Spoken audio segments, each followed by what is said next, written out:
Assalamu alaikum. Good evening, Mr. Chairman, ladies and gentlemen.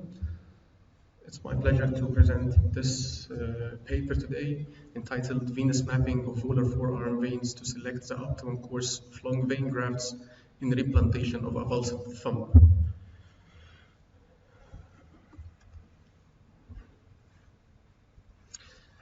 Advances in microsurgical techniques in recent years have enabled survival of almost 80 to 90% of replanted digits. Replantation is more difficult in cases of crushed or avulsed injuries. Traditionally, or in the past, these sort of injuries were considered by some to be contraindication to finger replantation. Nowadays, even in some centers, people try to escape this sort of cases because all of us know that the results are not straightforward and you need to carry in mind the possibility of failure. Interposed or bridging vein grafts has shown promises in salvage in such cases. The golden standard donor site for these long vein grafts are basically the volar forearm venous network, because the size of the veins in this area can be comparable with the digital vessels. But doing this multiple times, we figured out a problem. The problem actually is size mismatch at the anastomosis site. Still, we still have size mismatch because vessels at the digits are not similar at the forearm still. Classically, this turns the laminar flow to turbulent flow. For classic teaching, if this discrepancy is less than 2:1, we just use dilatation at one end rather than the other, and we manipulate this with suture technique.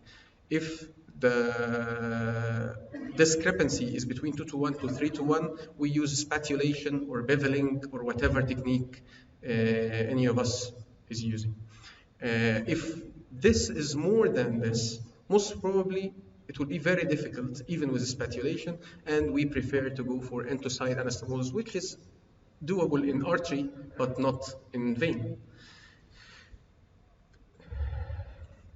So the aim of the study, or the rationale behind this, the aim of this study is to find a way to avoid discrepancy and size mismatch problems during anastomosis in both proximal and distal ends of the reversed long venous graft. The question is why we are going to have discrepancy problem. The answer is simply because we need to bear in mind two things. First of all, the direction of the flow, which, for example, for this thumb is going from proximal to distal, like this, and also that our vein graft is going to be reversed. So to find an ideal graft to bypass this defect, we will need a graft that is with a bigger caliber proximally and a smaller caliber distally in order to fit the defect. Unfortunately, in real life, this is not the case with volar forearm veins. Given the natural distribution of the plexus, it's usually the direction of the flow is reversed, okay? And therefore, basically, the blood goes from down to up. And most probably, if you take it randomly, you will end up by a smaller caliber proximal and a bigger caliber distally. I don't know if the idea is clear. I hope it is. As a solution for this, we did a preoperative mapping of volar forearm veins. Mapping to detect the caliber was done clinically under tourniquet without exsanguination in one patient, and mapping using vein viewer device was done in another patient. Mapping of the venous network at the volar forearm allowed us to trace the course of the reversed vein graft preoperatively in a way that ensures the size of proximal anastomosis and at the wrist is bigger than the distal anastomosis end at the thumb level, which is again its natural distribution. As shown in this picture, يعني, we choose a course where the distal end of the graft is big, according to the course that we draw, and the proximal one is smaller. This is a distribution for a patient, not an extension. So we start by volar forearm mapping preoperatively as shown, and then we dissect digital vessels in amputated part and branches of the radial artery and cephalic vein in the snuff box level. And this is followed by harvesting of multiple vein grafts, which was pre-planned through a lazy S excision. Then we avoid skeletonization apart from the distal and proximal ends.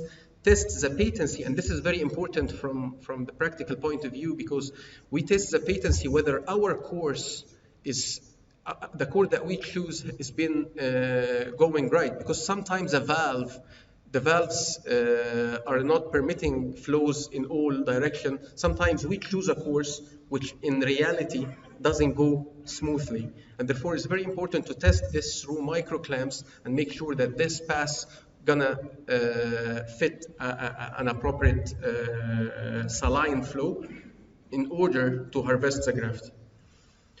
Then we use micro lega clips for side branches. We never use lega clips. I'm sorry, we use lega clips. We never use bipolar. And then we reverse the graft and mark the direction of the flow on a wet gauze as shown. It's very important to mark it on a wet gauze, not to put it on the other direction.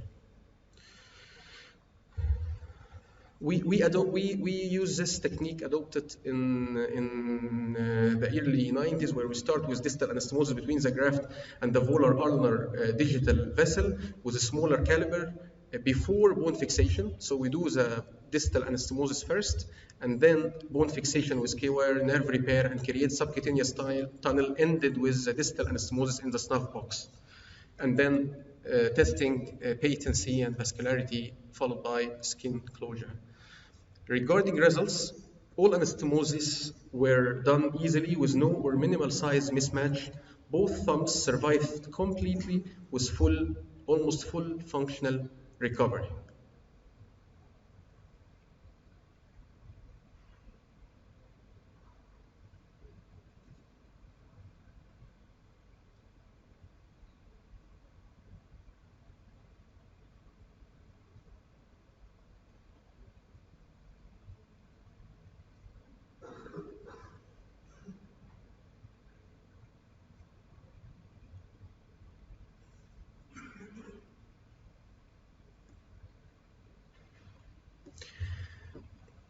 So in conclusion, ladies and gentlemen, pre and intraoperative venous mapping of the volar forearm plexus can optimize the choice of the vein graft course to avoid discrepancy problem at both proximal and distal anastomosis sites.